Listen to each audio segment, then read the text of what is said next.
중국이 막스 레니즘을 수용했다 하는 것은 마치 완벽한 사상 체계로 이루어졌던 인도의 철학을 받아들여서 중국이 다시 사상적 재무장을 하고 사회를 대편하고 통일을 이루었듯이 중국에서도 당시까지 서양 철학 중에서 대표적인 최첨단 철학 중에 하나인 막스 레니즘을 그대로 수용해서 이제 중국을 통일하고 발전시키죠.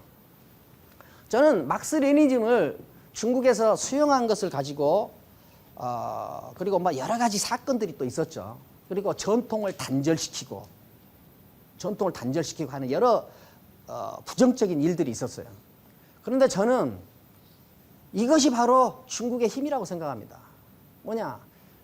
자기들이 독립적으로 사상 투쟁을 일으켜가지고 자기들이 과거를 단절해야 되겠다고 결정을 하고 자기가 판단을 해서 과거를 단절한 거예요. 중국의 독립적인 사고를 통해서 과거를 단절하려고 결정했던 이 힘이 앞으로 중국 발전을 더 추동시킬 힘으로 발전할 것이라고 저는 그렇게 생각합니다. 과거를 단절을 피동적으로 한 것도 아니고 외세에 의해서 한 것도 아니고 자기들이 역사적 투쟁 과정 속에서 그것을 결정했어요.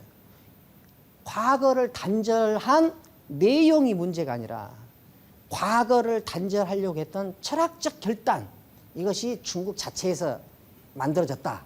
이것에 저는 중요한 어떤 그 의미가 있다고 생각하고 이것이 이제 앞으로 중국이 어떻게 발전해 나갈 것인가를 보려면은 중국 사람들이 불교를 어떻게 수용해서 자기 것으로 만들었는가 하는 것을 보면 중국 사람들이 막스 레니즘을 수용해서 어떻게 중국화해서 다시 역사를 추동해 나가는가 하는 것을 알 수 있게 될 것입니다.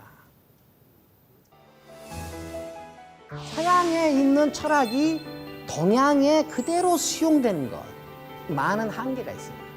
노자 철학을 해석하는 데도 개입돼 있어요. 서양 사유의 기본 구조는 뭐냐? 완벽한 세계. 이 완벽한 세계는 어떤 세계냐? 서양 철학이라는 것은 크게 보면은 어떤 모습인가? 1840년에 아편 전쟁이 일어나서 서양에 완전히 짓밟힌 다음에 이제 중국 사람들은 이제 활로를 이제 모색하죠. 구국을 모색합니다. 그때 서양 철학을 아주 잘 수용을 하려고 애를 쓰죠. 자, 서양 철학을 수용하는 과정에서 서양 철학이 중국 사람들한테 제대로 잘 이해가 될 수 있겠어요? 이해될 수 없어요.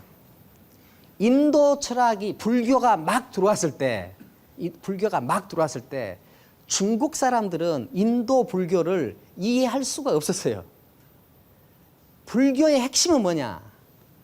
이 세계에 존재하는 것은 다 가상이다. 극단적으로 이야기하면 눈에 보이는 것은 다 가짜다 하는 거 아니에요. 인연으로 돼 있으니까. 그러니까 본무자성이에요. 본성을 가지고 있는 존재가 없단 말이에요. 그런데 중국 동진식의 곽상 철학의 완결은 뭐냐면은 이 세계에 존재하는 것은 모두 다 자기의 완결성을 지탱하는 본성을 다 가지고 있다. 자기의 본성을 가지고 있다. 그러니까 본성이 없다는 불교가 들어와 가지고 본성이 있다고 주장하는 중국 사람들한테 쉽게 이해될 수가 없는 거죠. 그러니까 본성이 이 세계는 모든 개별적 존재들은 다 자기 나름대로의 본성을 가지고 완결된 존재다고 중국 사람들은 생각하고 있었는데 그것이 한계에 이르고 나서 들어온 새로운 철학은 이 세계의 본성을 가진 것이라고는 아무것도 없다는 주장을 하는 불교가 들어왔단 말이에요. 그래서 불교와 중국 전통 사상 사이에서는 서로 해석상의 서먹서먹함이 있을 수밖에 없어요. 그래서 중국에 있는 고유한 개념으로 불교를 해석했죠. 그때를 격이불교라고 그래요. 격이불교 이건 뭐냐? 중국 사상도 아니고 불교도 아니죠. 지금 서양에 있는 철학이 동양에 그대로 수용되는 것. 특히 중국에 그대로 수용되는 데에는 지금 많은 한계가 있어요. 그 어떤 한계가 있는가 하는 것들이 노자 철학을 해석하는 데도 개입돼 있어요. 그러니까 노자 철학을 해석하는 그 개입을 통해서 우리가 이때 사상적 흐름을 한번 보는 것도 묘미가 있겠죠.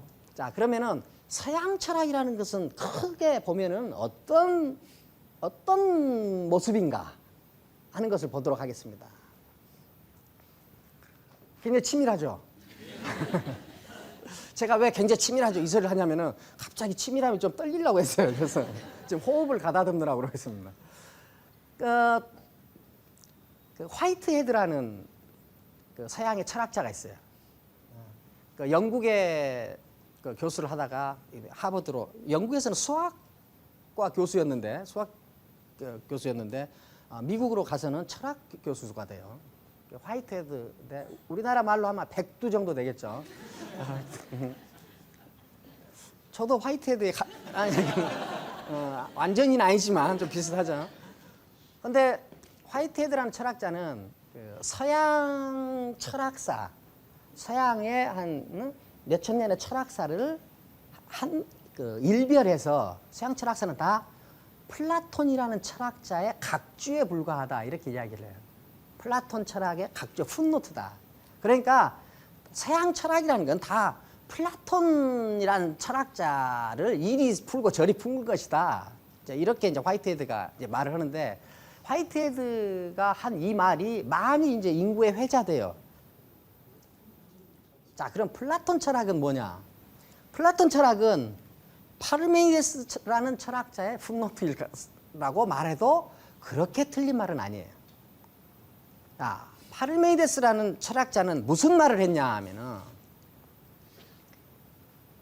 이 세계에는 있는 것만 있고 없는 것은 없다. 철학자들 말이 다 이래요. 이렇게 말해 놓으면은, 이렇게 말해 놓고 그냥 죽어버리면 돼요. 그럼 이제 뒷사람들이 그걸 다 해석을 해놓거든요. 그러니까 말해 놓고는 빨리 죽어야 돼. 그러니까 파르메데스는 있는 것만 있고 없는 것은 없다. 있는 것은 쪼개지지 않은 하나로 있다.